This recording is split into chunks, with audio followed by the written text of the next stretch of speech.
보시면 이제 매매가 나오죠. 일단 매매 계약이란 재산권을 이전하기로 약정하고 그 대가로서 대금, 금전을 받기로 약정하는 것이 매매 계약이죠. 그래서 매매 계약에서 첫 번째 주의할 점은 매매 대상은 물건이 아니라 뭐죠? 재산권이다. 따라서 소유권도 매매 대상이지만 지상권도 매매 대상이고 채권도 뭐예요? 매매 대상이겠죠. 그래서 작년인가 지상권은 매매 객체가 될 수 없다. 이렇게도 나와요. 근데 그것도 막 틀려. 왜요? 자꾸 뭐예요? 물건으로 한정하죠. 그죠? 재산권이다. 그 다음에 반드시 금전을 지급받기로 된다. 왜냐하면 또 다른 재산권에 이전받기로 하면 더 이상 매매가 아니라 교환이 되니까요. 그죠? 그 다음에 낙선계약이다. 따라서 실제로 재산권을 이전해야 승립하는 것이 아니라 재산권을 이전하기로 약정을 하면 매매계약이 성립되는 거다. 2번 매매 예약해서 1번 매매 일방 예약이 나오죠. 자, 예약을 하게 되면 원칙이 일방 예약입니다. 따라서 형성권인 예약 완결권이 한쪽 당사자에게만 있는 것이 원칙인데 2번 예약 완결권 해가지고 1중에 뭐죠? 형성권이다. 그 다음에 2번 해가지고 형성권이기 때문에 10년의 제척기간에 걸리고요. 그 다음에 3번이 나와 있는데 자 이런 겁니다. 우리가 그 제척기간은 불변기간이에요. 기간이 늘어나질 않아요. 근데 소멸시효라는 것은 권리를 행사하지 않고 방치하면 권리가 소멸되는 대도가 뭐죠? 소멸시효이기 때문에 권리를 지금 행사하고 있다면 소멸시효가 뭐 되지 않아요? 완성되질 않아요.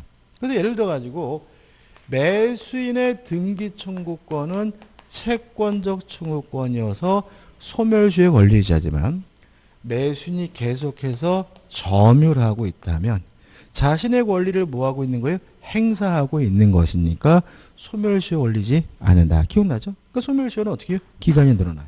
근데 제척기간은 그런 거 없다. 10년이면 무조건 뭐가 돼요? 10년이다. 그래서 3번 해가지고 인도받고 점유하더라도 제척기간은 뭐죠? 10년이 지나면 없어지는 거다. 이해되시죠? 그죠? 그 다음에 4번 해가지고 예약 완결권의 제척기간이 도가됐는지 안 됐는지는 법원이 직권으로 판단한 거에 나와 있고요. 우측이 5번 상대방은 예약 완결권 행사 여부에 대해서 최고할 수 있고요. 최고 기간 내에 예약 완결권 행사하지 않으면 예약 완결권은 소멸하게 되고요. 6번 보시고 마지막으로 양가로도 한번 예약 완결권이 부동산에 대한 권리라면 부동산에 대한 권리는 뭐 할 수 있죠? 등기할 수 있고 가등기할 수 있다는 것까지 기억해 두시면 되겠죠. 다음 계약금입니다. 계약금은 중요합니다. 시험 문제 아주 잘 내죠. 일단 계약금의 성질을 정리해 보면 되는데 이 자식이 왜 자꾸 저를 자꾸 안 놔주죠?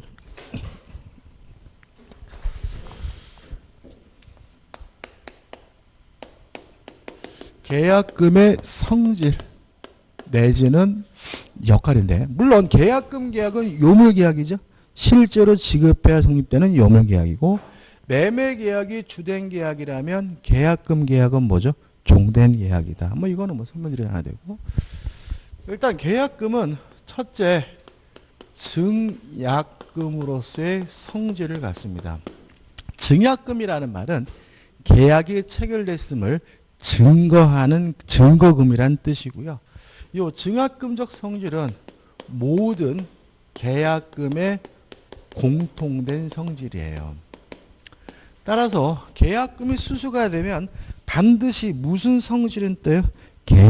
증약금적 성질은 반드시 띄는 거죠. 그 다음 두 번째 계약금이 해약금으로서의 성질을 가질 수가 있는데 해약금이라는 말은 계약을 해제할 수 있는 금전이란 뜻이거든요. 자, 이런 얘기입니다.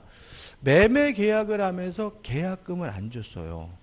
안 줬으면 계약금을 포기하고 계약을 해지할 수 없겠죠. 안 줬으면. 그죠? 다시 말하면 계약금을 줬으니까 계약금을 포기하고 계약을 뭐 할 수 있어요? 해지할 수 있는 거죠. 다시 말하면 계약금은 계약을 해제할 수 있게 해주는데 이게 뭐죠? 해약금적 성질인 거죠. 자, 우리 민법은요. 별말 없이 계약금이 수수가 되면 원칙적으로 해약금적 성질을 띈다고 봐요. 자, 해약금은 내용 어떻습니까? 준 사람, 일반적으로 누구죠? 매수인이죠. 포기하고 받은 사람, 일반적으로 누구죠? 매도인이죠.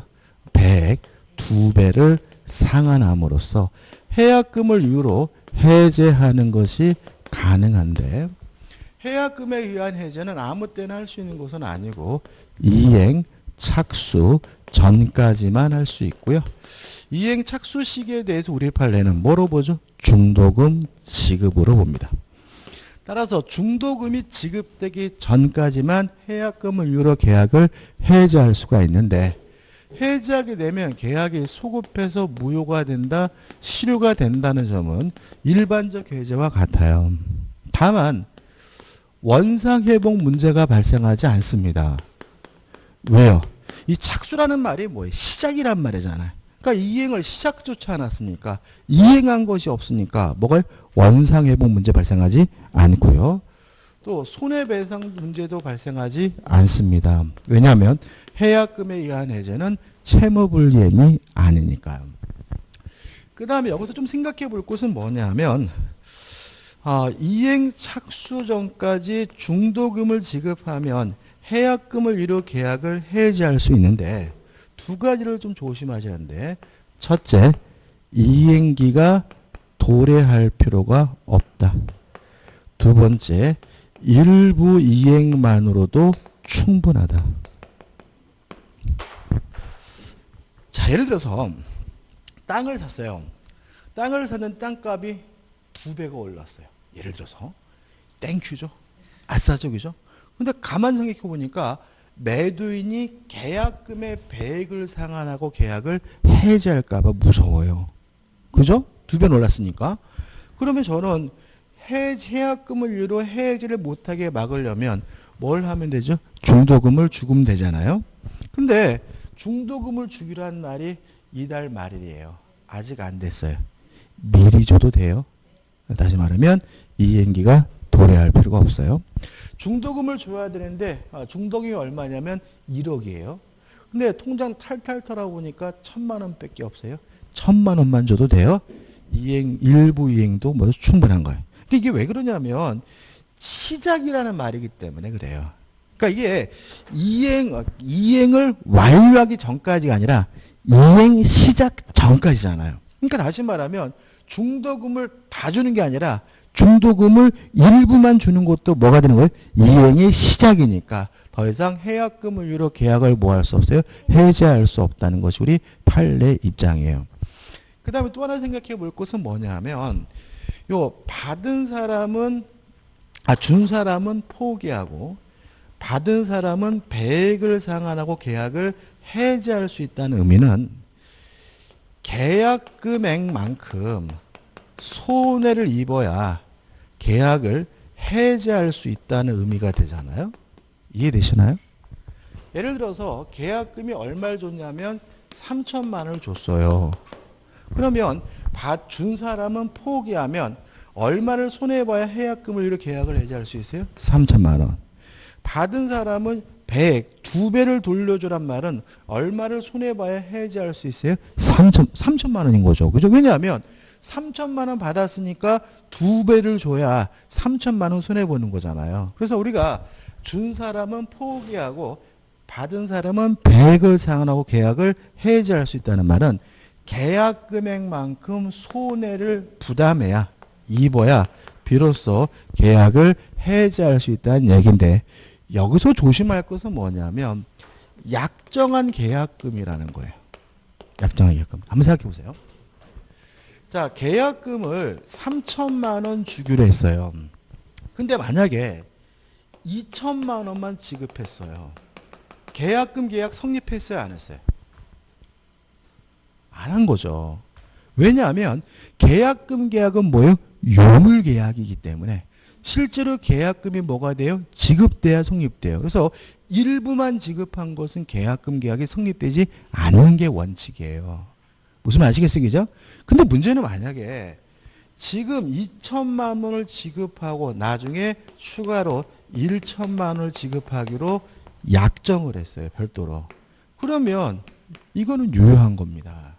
왜냐하면 계약금에 관한 민법 규정은 임의 규정이기 때문에 특약으로 뭐 할 수 있어요? 달리 정할 수 있는 거예요. 그래서 일부만 준 경우에는 계약금 계약이 성립되진 않는데 일부만 주고 나중에 추가로 지급하기로 쌍방간에 뭐가 있었어요? 약정이 있었다면 그때는 계약금 계약이 뭐가 되는 거예요? 성립이 되는 거예요.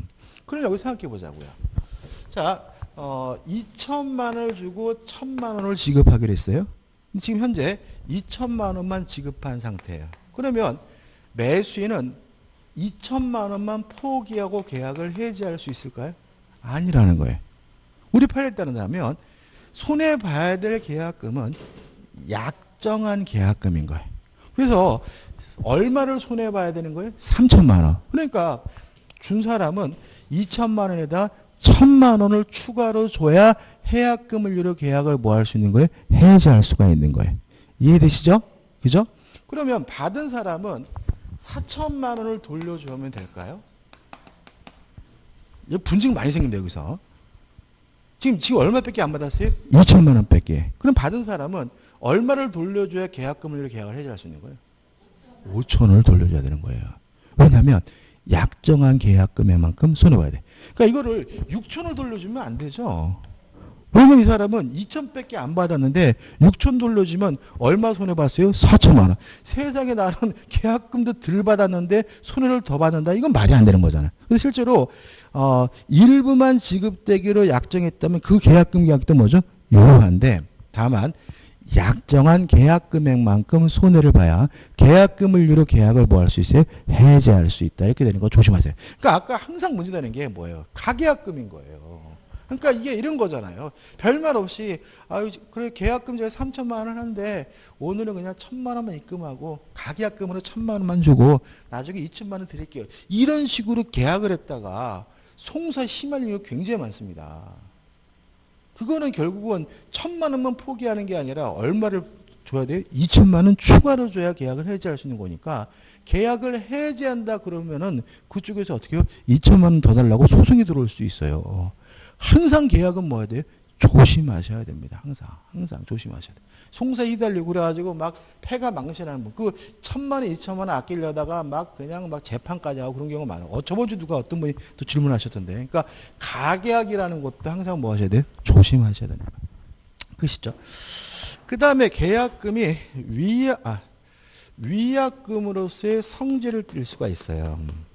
위약금이라는 말은 계약을 위반했을 때를 대비해서 교부되는 금전이란 얘기인데 위약금적 성질을 띠려면 위약금을 한다는 뭐가 필요하냐면 특약이 필요해요. 자, 여기서 좀 생각해 볼게요. 내용을 보기 전에. 자, 증약금적 성질은 모든 계약금의 공통된 성질, 해약금적 성질은 원칙적 성질, 위약금적 성질을 띠려면 뭐가 필요해요? 특약이 필요해요. 자, 그럼 이렇게 되는 겁니다. 별말 없이 계약금을 줬어요. 그럼 계약금은 증약금, 해약금 두 가지 성질을 갖는 거예요. 만약에 계약금을 주면서 해제하지 못한다라는 특약을 할 수 있죠. 특약을 하면 이제 그 계약금은 증약금적 성질만 띠게 되는 거죠. 계약금을 주면서 별말 없이 주면 계약금은 뭐예요? 증약금, 해약금 두 가지 성질을 띠는 거잖아요. 근데 계약금을 주면서 계약금을 이유로 해제할 수 없습니다라고 특약을 하게 되면 그 계약금은 증약금적 성질만 뜨는 계약금인 거죠. 이해되시죠? 여기서 시험을 잘 내요. 그죠? 원칙이란 말이 이해하세요. 그죠? 별말 없으면 해약금. 특약으로 뭐 할 수 있어요? 배제할 수 있는 거죠. 배제하면 그 계약금은 무슨 성질만 뜨는 거예요? 증약금적 성질만 뜨는 거죠. 또 아니면 계약금을 수수하면서 위약금으로 한다는 특약을 했어요. 그러면 그 계약금은 증약금, 해약금, 위약금 세 가지 성질을 띠는 계약금이 되는 거예요. 지금 우리는 계약금의 종류를 공부하는 것이 아니라 계약금의 뭘요? 성질, 역할을 공부하고 있는 것임을 주의하시기 바라고, 위약금이니 해약금이니 그런 게 있는 게 아니에요. 오로지 뭐만 있는 거예요? 계약금만 있는 거고, 그 계약금이 수행하는 역할 내지 성질이지 종류가 아님을 항상 뭐 하셔야 돼요? 조심하셔야 되는 거예요. 이해되시죠? 그죠? 그래서 만약에 위약금으로 하는 특약이 있으면 더 이상 해약금을 이유로 해지할 수 없다 그러면 X인 거죠. 그죠? 위약금을 한다는 특약을 하게 되면 이제 그 계약금은 뭐예요? 증약금, 해약금, 위약금 세 가지 성질을 띠고 있는 거니까 여전히 해약금을 이유로 계약을 뭐 할 수 있는 거예요? 해지할 수 있는 것이니까 주의하시기 바랍니다. 자, 위약금이요. 두 가지가 있어요. 손해배상 예정인 경우가 있습니다. 만약에 위약금이 손해배상 예정이면 계약을 위반하게 되면 계약금을 뺏겨요. 근데 계약금을 뺏김으로써 뭘 하게 된 거냐면 손해배상을 다 한 것이 되기 때문에 원칙적으로 추가로 또다시 뭐 해줄 필요는 없어요? 손해배상해 줄 필요는 없는 거죠. 근데 만약에 위약금이 위약 벌일 수가 있어요. 위약 벌인 경우에는 계약을 위반했다는 이유로 계약금을 뺏기는 것은 벌로서 뺏기는 거예요. 따라서 위약 벌인 경우에는 계약금을 뺏기더라도 손해배상 아직 안 한 거예요. 따라서 추가로 또다시 뭘 해줘야 돼요? 손해배상을 또 해줘야 된다는 점에서 차이가 있고요. 뭐가 원칙이죠? 손해배상 예정이 원칙이다. 따라서 위약금을 한다는 특약이 있으면 원칙이 뭐죠? 손해배상 예정이기 때문에 계약금을 뺏기되 별도로 추가적으로 뭐 할 필요 없어요? 손해배상해 줄 필요가 없다는 것까지 꼭 기억해 주시기 바랍니다. 2번 계약금의 성질 두 가지만 나와 있죠. 그죠? 근데 증약금적 성질이 모든 계약금의 뭐죠? 공통도성이 꼭 가져가셔야 되고, 그 다음에 해약금에 의한 계약의 해제는 제가 열심히 설명드린 내용이 나와 있으니까 한번 보시기 바라고요. 그 다음에 넘겨보시면 양가로 5번 해가지고 너무나 당연한 게 나와 있죠. 위약금에 관한 특약이 있었는데 너무 지나쳐요. 그러면 법원이 직권으로 뭐 할 수 있어요? 감액할 수 있다. 그죠? 한번 보시면 될 것 같고. 4번 계약 비용의 부담은 쌍방이 뭐죠? 반씩 부담한다. 5번 매도인의 의무에서 1번 재산권을 이전해 줄 의무가 있다. 그래서 부동산은 등기를 이전해 줘야 되고 동산은 점유를 이전해 줘야 되고, 이번 완전한 물권을 이전해 줘야 되고, 특약이 없는 한 종물도 함께 이행하고, 뭐 동시 이행 관계는 더 이상 설명드릴 게 없죠. 그다음 우측에 보시면 뭐가 나오죠? 과실과 이자가 나오죠. 아주 시험에 참 잘 나오죠.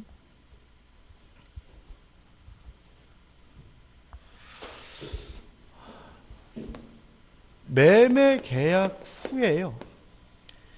인도하기 전이면 매도인이 과실을 수취합니다.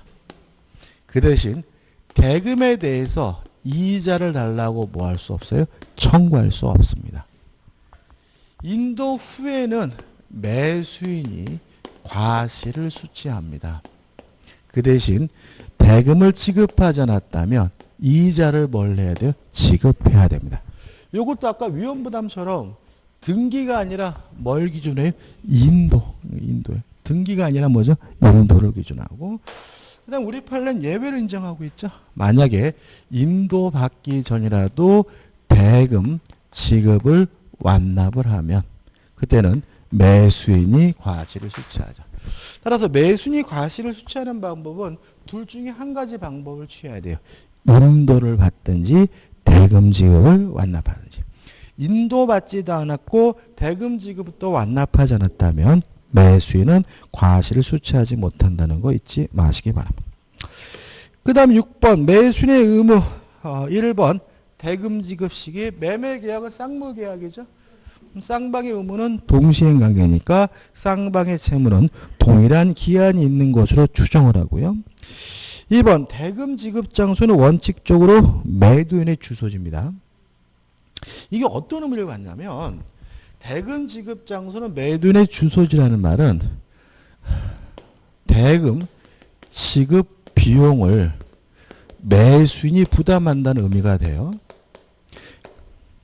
이해되시나요? 그러니까 매도인의 주소지가 대금 지급 장소라면 라는 말은 택시 탔으면 택시비 누가 내야 돼? 매수인이. 버스 탔으면 버스비 누가 내야 돼? 매수인이. 그런 얘기를 하는 거죠. 그래서 우리가 대금 지급 장소가 매도인의 주소지니까 대금 지급 비용은 매수인. 그래서 우리가 매매 비용은 반씩 부담합니다. 그렇지만 대금 지급 비용은 누가요? 매수인이 부담하고요. 또 하나 더 기억한다면 등기 비용은 누가 부담합니까? 매수인이 부담하는 거. 이전 등기 비용, 그죠? 그 다음에 하나 더 하면 담보 말소 비용은 누가 부담합니까? 매도인이 부담해야죠. 이걸 왜 그러는 거예요? 완전한 권리를 넘겨줘야 되잖아요. 그래서 저당권이 설정되어 있으면 말소에서 이전 등기해줘요. 그래서 비용은 반씩 부담하는 것이 원칙이지만 대금 지급 비용은 매수인이, 등기 비용은 뭐죠? 매수인이, 그 다음에 담보 말소 비용은 매도인이 부담한다. 이렇게 기억하시면 되죠. 그래서 우리가 항상 돈 싸줄 때 인터넷 뱅킹 수수료 뭐 하면 안 돼요? 빼면 안 된다. 그죠? 뱅킹 수수료 누가 부담해야 돼? 매수인이 부담해야 된다. 그죠? 그 다음에, 다음은 얘는 뭐예요? 인도와 동시에 대금을 지급할 때는 뭐가 됩니까? 인도 장소가 된다. 끝이죠? 그 다음 넘겨보시면 대금 지급 거절이 나옵니다. 최근에 또 이것도 잘 내는 편인데 588조인데 이런 얘기죠. 권리를 취득하지 못할 위험이 존재한다면 그 위험의 범위에서 매수인은 대금 지급을 뭐 할 수 있냐면 거절할 수 있는 거죠. 이때 매도인은 뭘 할 수 있냐면 담보를 제공하고 지급해달라고 청구하거나 아니면 그 매매 대금을 법원에다가 공탁해 줄 것을 청구할 수가 있다. 이렇게 됩니다.